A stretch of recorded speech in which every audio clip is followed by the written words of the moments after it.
Let's see how we are doing. How are the light reactions and the Calvin cycle connected? Read through your answer choices, and when you are ready, press play to continue on.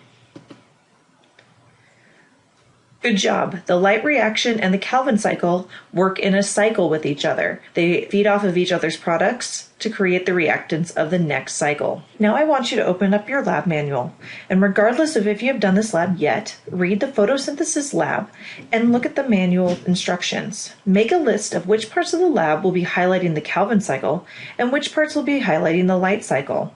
Bring this list to class for points and discussion.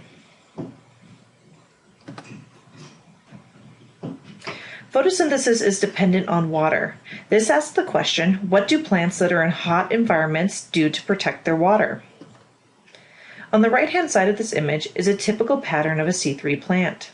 C4 plants and CAM plants both are found in hotter areas. These plants close their stomata during the day. This would limit the amount of photosynthesis due to the amount of CO2 the plant could bring in and store. Instead, both these plants have a way of storing extra CO2 so that the Calvin cycle can run when the stomata are closed. The main difference between the C4 and the CAM plant is that C4 plants close their stomata when temperatures are high, and the CAM plants close their stomata during the day regardless of temperature. Can you think of the advantages to both of these systems? Take a moment and think about what kind of environment a C4 plant would live in compared to a CAM plant. Bring this to class for points and discussion.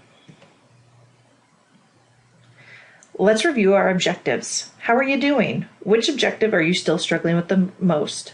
Make sure to write that down and bring it to class as your muddiest point for our mini lecture. And here's a list of the supplemental materials for our course.